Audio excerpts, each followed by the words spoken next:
Hi, it's me again with Corel Draw Tips and Tricks. And somebody sent me this logo and they converted it from CMYK to RGB, which is great for laser engraving. But they're talking about these white dots. I think they're talking about these white dots, and the further you go out, the bigger they become. But if you click off the item, the white dots are gone. Those white dots are just your nodes. And if we click on this, you can see that white dot, and if you take the shape tool, it's just your nodes. So it's not really there. My question is that um, they're engraving this on like a Yeti type cup. I don't know if it's powder coat or whatever, but white sometimes will engrave, and she told me her laser brand. I'm not really familiar how it works, but if you look, there is some white background, and I'm afraid if you do this on and even though an RGB should not engrave white, but I would test this on a piece of wood or something before you engrave it. So there's really nothing wrong with that, with the exception of that the white could possibly be engraved. So I would actually think about doing it in a different uh, realm, do the letters in white and do the color in actually we do have two different color blacks right there. Let's get rid of our yellow box. If we select on that, we got RGB black. Well, I need to probably ungroup it. Nope, it's ungrouped. So if we take that line, oh, that is just let's see how big this thing is. Let's set our nudge factor on 4 and let's nudge that out of the way. So we have basically it's because there's a white circle in there or there's a white backing. We do the yellow box trick for the whole thing. Turn it yellow, go to object, order, back a page. You see it. That's how they're getting that white ring. My suggestion, because I don't know about your laser engraving on black or on like a powder coat, if it's going to engrave the white, let's left click. Let's just right click in red right now.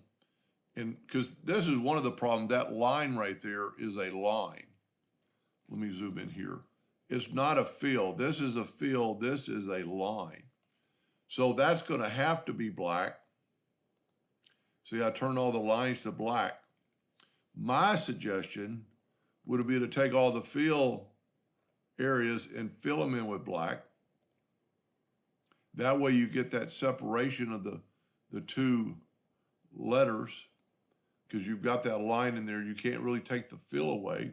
You'd have to do this for each letter. And I hope this will help them. A lot of times I get off track and they've got things figured out already. But if you did this, and I'm going to show you what it's going to look like in just a second.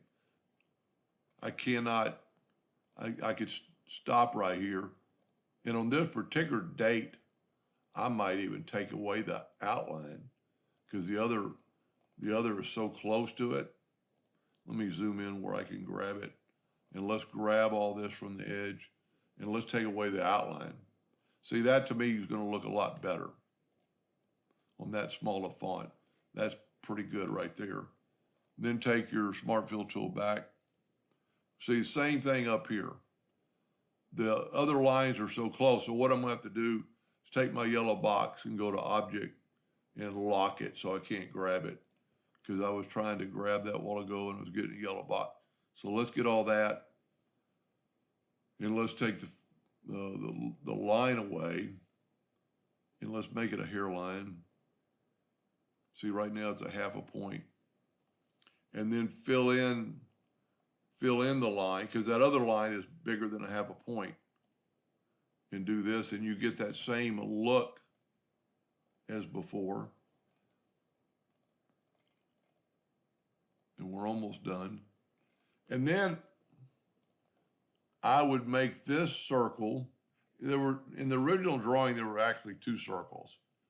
So we could do one of 2 things. to make two circles. We could take this line, and you see I have a curve.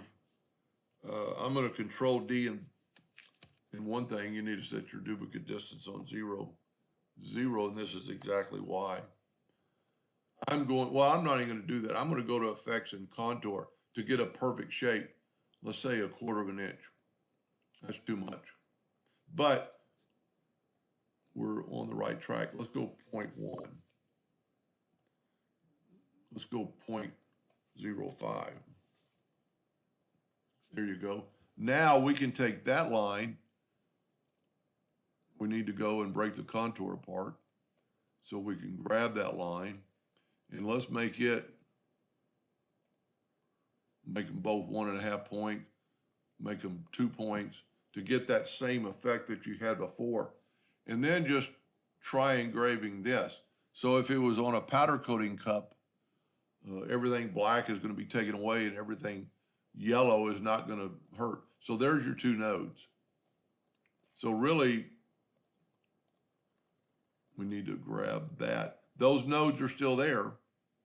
They're just white so you can see them, but when you clicked off of them, I would go after this and try to, test yours on wood, and if it doesn't engrave the wood at all, maybe take a piece of finished wood that has a little finish on it.